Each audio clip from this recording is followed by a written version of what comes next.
Udako jaiak gure herriaren adierazpide nagusietako bat dira. Elkargune, ospakizun eta bizikidetza espazio. Baina jaiak guztionak badira, guztiontzat seguruak eta errespetuzkoak izan behar dute. Ez da nahikoa ondo pasatzea.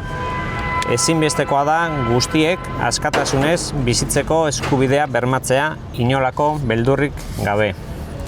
Horregatik, Pasaiako udaletik irmo gaitzesten dugu indarkeri matxista, LGTBIQ+ fobikoa eta arrazismoa.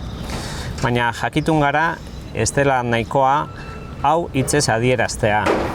Ekintzek jarraitu behar diete hitzei, hau gorpuztu dadin. Eta horren adibide garbia da gaur aurkeztera gatozena. Baliabideak, neurriak eta protokoloak jarri ditugu martxan erasoen prebentziorako eta arreta integralerako.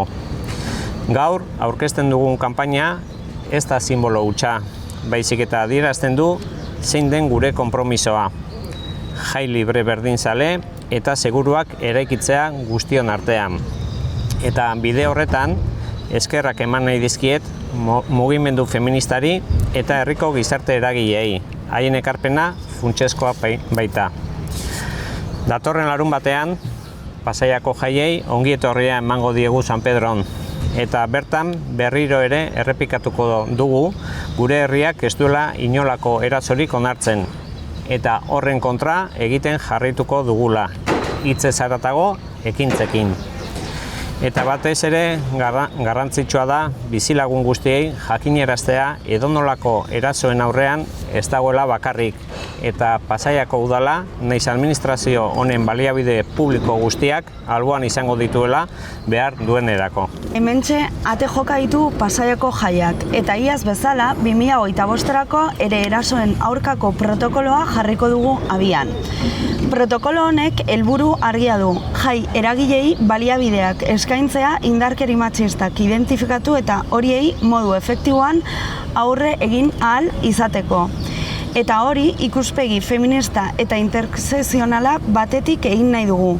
Kontuan hartuta desberdintasunak eta zapalkuntzak anitzak. Aurtengo protokoloren oinarriak nagusiak nabarmendu nahiko nituzke. 24 orduko arreta telefonoa egongo da martxan jaietako egun seinalatuetan. Daten eta ordutegien informazioa konkretua karteletan eta txarteletan topatuko dute bizilagunek. Unero eskura izan dezaten. Buzoneo bat egingo da eta banatuko dira tarjetoien moduan data horiek eskura izateko eta txosnetan baitare egongo dira kalendario horiek. Puntu estrategikoetan kartel, lana eta QR kode bidez herritarrek informazioa eta laguntza eskuragarri izango dute. Eta horien bidez, halaber, gogoraziko dugu alkateak esandakoa. Gure herrian ez dugulako inolako erasorik onartuko, eta horien aurka egiten jarraituko dugula, bai udaletik eta baita herriko eragileen eskutik ere. Aurten, gainera, txosnetan preservatiboak banatuko dira, sexualitate osasuntsu eta baimendua sustatzeko. Eta amaitzeko komeni da gogoratzea, iaz egin genuen moduan, aurten jai batzordetara jungarera protokoloen oinarriak azaltzera. Eta horretaz gain, prestakuntza bereziak eskaini diegula txosnetako arduradunei, protokoloa praktikara eramateko.